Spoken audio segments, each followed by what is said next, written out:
Ano ang mga bagong pahayag niya at handa na ba siyang makilala ang #1 fan ni Regine na sikat sa internet? She said, of course. She can answer now, para she's here. I've never been happy before, at least not like this. Tanggap din ng mga fans ni Ogie at Regine ang relasyon nila. Patunay dito ang matagumpay na US concert series na pinagsamahan nila, where they even shared some special moments together. Siyempre, it's the first time na magkasama kami ng medyo matagal. And kasama pa namin yung mga kaibigan namin. So, masaya-masaya kami. Nakakalakad kami sa mga malls, nag-dinner kami, it was very romantic and we had a great time. Nakakatuwa, nakakataba ng puso, hindi ko ma-express eh. Basta, masaya kami. And now that Ogie is back, sa Showbiz Central siya magkukwento ng kanyang special US trip. Kasabay nito, makikilala niya ang isa pang taong labis ring nagmamahal sa kanyang girlfriend. Sa kanyang first ever live studio interview matapos ang kanilang pag-amin, Ogie Alcacid, live on Showbiz Central. Kung saan saksi ang publiko sa lalim ng kanilang turingan. Ogie Alcacid bukas na bukas sa pag-amin ng kanyang pag-ibig kay Regine Velasquez. Usually, pag nag-concert kami, sinasabi ko lang, ladies and gentlemen, Asia Songbird. Ladies and gentlemen, my good friend. This time, I introduce her as, ladies and gentlemen, my love. I'd like to introduce you, my love, Miss Regine Velasquez.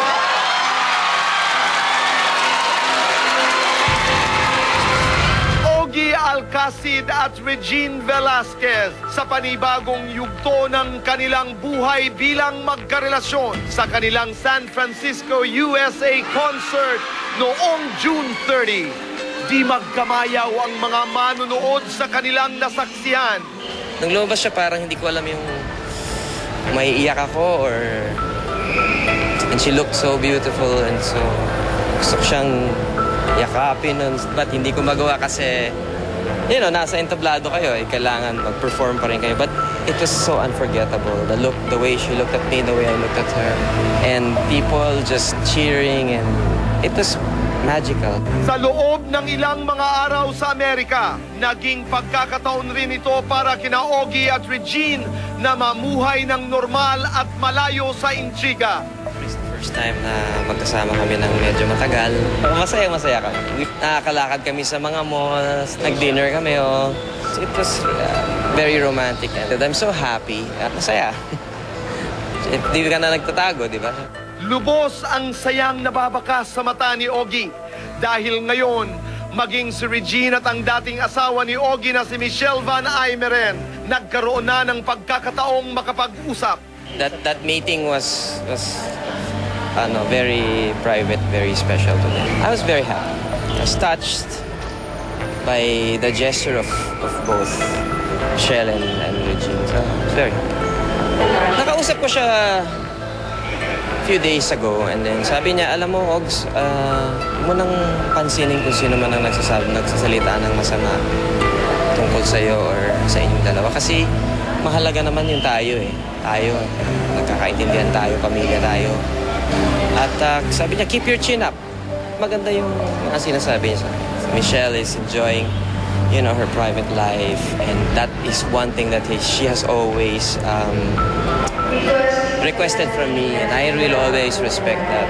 Sa puntong ito, masayang-masaya si Ogie sa kinalabasan ng lahat sa kanila ng dating asawa at ang kanilang naging pangunahing dahilan, ang kanilang mga anak. Tinreat namin itong nangyari sa amin as something that we should not, parang hindi kami dapat maging magkaaway dito eh. Para sa mga bata, hindi dapat maging magkakapi-kami kasi kami pa rin ang magulang ng dalawa. Kung ako nag-fail as a husband or nag-fail kami as a couple, dapat siguro as parents maging matatag tayo. Kasi kahit papaano,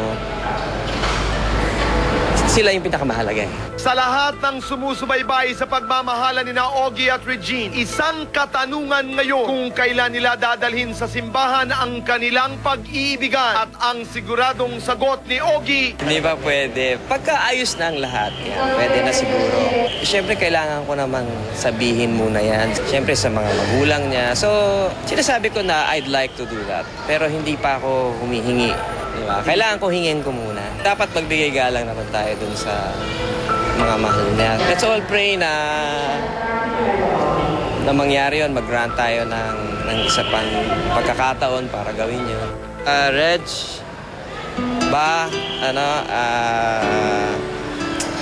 I love you very much. So, huwag ka nang, tulad ng sinabi ko noon, huwag ka nang matakot, nandito na ako.